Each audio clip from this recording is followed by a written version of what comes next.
Guardian down. It's not over yet, Guardian.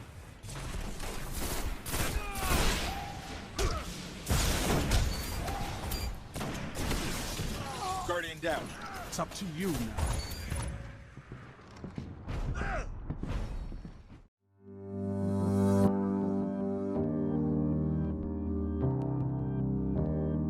Hello everyone, I'm CoolGuy, welcome back, and I didn't have a computer for the last 5 days, last week or so. I didn't get to make any videos about Trials and all the news, and as of this week, Bungie dropped a roadmap for Season of the Worthy. There's a lot to talk about there, but probably one of the biggest things about the next season is Trials coming back. That's huge for the game, and I thought about it. This is where I want to start with the content coming up for next season. And today, I want to talk about the Trials mindset. And there's a lot of we don't know what we don't know that goes into that, but the one thing that I do know is how you need to approach this game mode. And though this video is coming out early, it might be worth it to come back later on once Trials is a weekly activity again. It's a genuine attempt to try to help to get you prepared. There are many of you that didn't play Destiny 1 Trials. There's many of you that did, but never got to go flawless, never got to go to the lighthouse. You have a clean slate, we're in Destiny 2 now, and in this game, you're gonna be able to do it. A lot of the background gameplay is Trials from Destiny 1. In this game mode that's coming back, 3v3, revives, the experience, it's supposed to be hard, it's difficult, it's stressful, it's high stakes, it's the pinnacle PvP endgame. Going flawless is different than anything you've ever done in Destiny. Now we don't know the specifics, like if it's going to play out as the elimination playlist that we currently have, if there's going to be overshield revives, even that little beginning Trials of the 9 intro type screen that went through each player and all their loadouts. Is that going to be there? I really hope they don't do that, by the way, but is there going to be boons? There's lots to find out. There are things though that we could talk about for you to know, things that you can work on before you even step foot in the Trials of Osiris. There are a lot of gifted players in Destiny that are really good, but a lot of us have to work at it and work hard at it to get better, to improve. So these steps I'm going to go over today are hopefully going to be your first steps at working hard at it. It takes some dedication, and as the season goes on, I can't wait to make weekly videos, map breakdowns, strategy about Trials, cover the gear, but today, it's all about getting yourself ready for it. When I talk about the Trials mindset, that means a lot of things, but we're going to cover about 3 or 4 today. Let's start out with this. There are no friends in the Trials of Osiris, so really absorb that, accept that. Players are there to win, and you should be too. Unless there's like a heavy ammo wave off, everything's on the table. You might have your personal views, and again, I'm genuinely trying to help, you might not agree, but if there's anything that you seem are deemed cheesy or cheap or overpowered, you need to get over it. It's going to be used against you. You're gonna see it, you will see the meta, so clear your mind of that. Get it out of the way. In Destiny 1, there was Scory, there was Final Round, there was 2 headshot last words, there was 2 tap thorns, there was Juggernaut Titans, it goes on. All of those things in Destiny 1 in their own right were very, very strong. So if things do come up, and they will come up in Destiny 2, you need to adapt the best that you can, even if it's something that you deem unskillful. Bungie's made a couple of adjustments leading up to this update into Season 10, and it makes sense, nerfing Aaron Till's range, nerfing rapid-fire sniper frames. And on that note, they made him go back to 3 body shots instead of 2, and when you think about it, say a Trials match starts, you peek, you get double bodied down immediately, because that person doesn't really care about getting a pick with a headshot. If they miss and hit you in the body, they're just going to follow it up immediately and just spam you down. Then the other 2 teammates that they have are going to rush your orb, and they're just going to isolate everyone. So it makes sense to me why they made it a 3 body shot. They're making Titan barricades weaker against various sources. The handheld supernova, the weighted knife, the shorter charge, they're nerfed, and a lot of these nerfs are coming because it's being surrounded by this game mode. And though the artifact power is disabled, the artifact perks are still in play. So if something comes up like Void Battery, a one-shot sticky, a one-shot melee, a debuff grenade, if anything comes up that's super strong, expect it to get used. And you need to consider using it yourself. And of course, if there's just straight up cheating, then obviously not, don't do that. But with Trials, a meta shift could be happening, so pay close attention. Just know that everyone's there to win, and you should be as well. It's a hard game mode.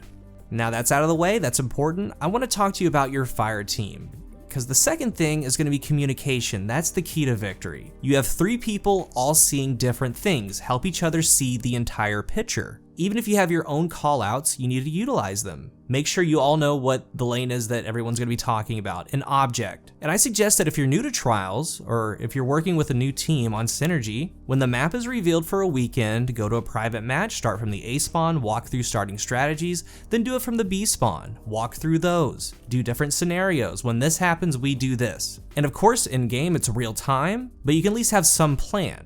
And you can start doing that right now with a couple friends in the elimination game mode or in the comp playlist. Just call everything out, call what you see. And I also know that some of you are solo. There are various LFG sites. Bungie has one. There are Discords. There's mine, True Vanguards, Cammy, Fallout. Tons of places to go and find a couple friends. And the thing about that, though, is sometimes you find players, you get together, and sometimes it's just a bad team composition. You don't gel, that's all right. If it comes to it, just break apart, find new players, say good game. You don't need to say anything nasty, just be respectful and move on. And with LFG, there's sometimes players that don't talk. Maybe that they're shy, maybe there's anxiety, maybe there's medical reasons, maybe their kid's sleeping right next to them, who knows? But what you can do if there's someone in the party that doesn't want to talk or can't talk, use the emote system for 4 callouts. In that situation, you're gonna have 3 players on the microphone, 2 are talking and calling out, but the other one's listening but not talking. So with those 4 emotes, establish what the emotes mean. Maybe wave means that there's 1 or more enemies right in front of me. Maybe when you groove, that's what it says on the bottom left, I'm CoolGuy grooves, or whatever it is, that means that that person's getting ready to get their super. So find 4 important callouts that the 3 of you can collectively just agree on and stick to them. It can work, I've done it. But the main thing is to work on your communication. Average teams with great communication can beat good teams with bad communication. Be each other's eyes and ears. It's a very important tool. Work on it now and work on it throughout the season and beyond. The next thing, loadouts and adaptability.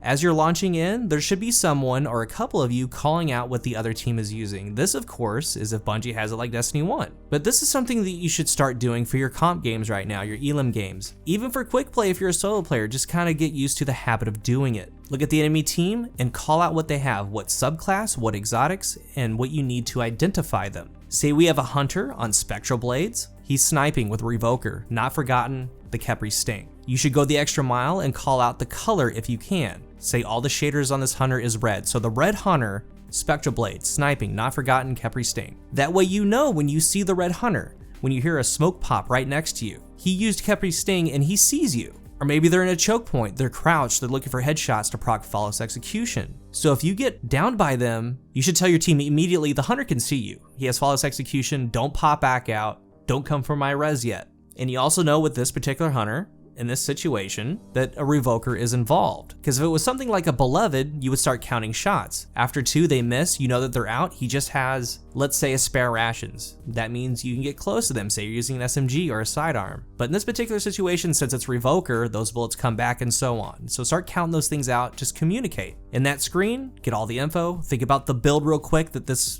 enemy's going for, and adapt to it. Say you go to the next player, it's a Sanguine Alchemy Warlock, he's got a sidearm and a pulse, so you know that when you hear a rift pop, they're looking right at you through walls. It might be time, just wait for the rift to run out, right? You have to start making those calls with your team. It's really important to know what you're going up against, and as a team, call out when things are happening. There's a lot of adaptability to this, and if we're unable to see each other's teams before the match, call it out when you see it during the game. That way for the next round, you're more prepared, and as the rounds go on, you're even more prepared. And with your loadout, sometimes what you're using might not work with the map that you're playing or the team that you're playing against. A lot of players have habits, and as the weeks go on, the months go on, I'm going to talk about this a lot more. As an example, there are some teams and players that simply won't let you get close enough to shotgun them. They will run, they will bait you, you're not going to be able to get close. And vice versa. There are some very aggressive teams that will just hunt you down and just pick you off one by one if you're not careful. There's a lot of adaptability, so if you're comfortable, I would have the main loadout that you want to use, and that coexists with what your team's doing, what they're using, you're complementing each other, but also have some backups in case your loadout isn't working. Maybe it has specific and special qualities, such as a Vorpal weapon breach light, or maybe a new weapon, a new sidearm or SMG has Vorpal weapon coming with this next season. Like let's say they get supers before your team, like oh man, they have a Striker Titan. In between rounds, you know the super's coming, they're gonna pop it, so you switch that Vorpal breach light for that round and use it appropriately. Or maybe there's 3 Arc Striders on the other team. Punish them by running a Risk Runner.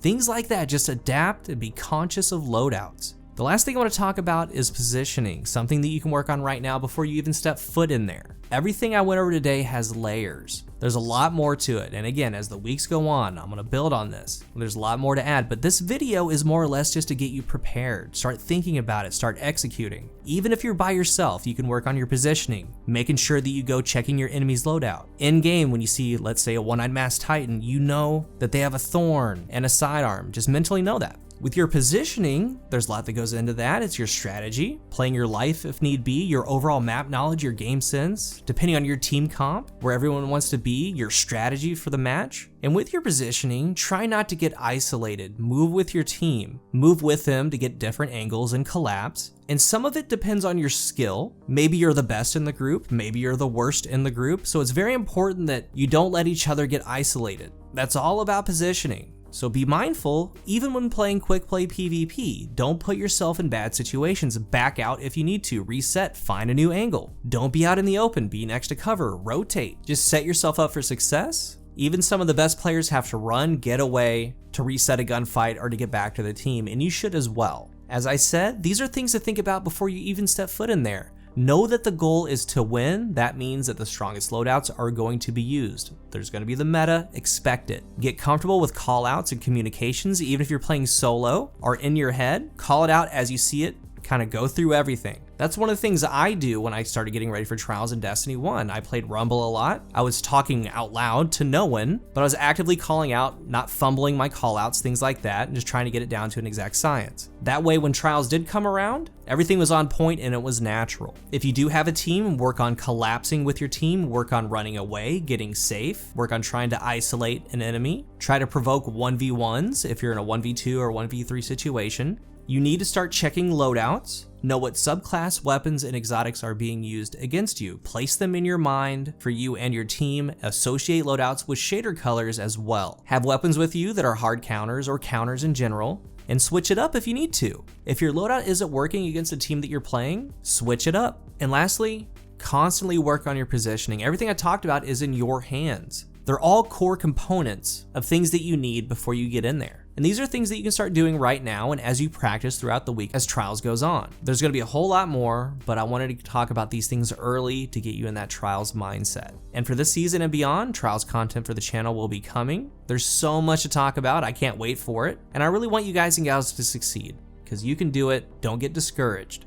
If you're new here, remember to hit the subscribe button, and if you are subscribed, thank you so much for your support. Let's talk about it down below. What are some things that you would like to add? Thank you for watching, and until the next one, I am CoolGuy.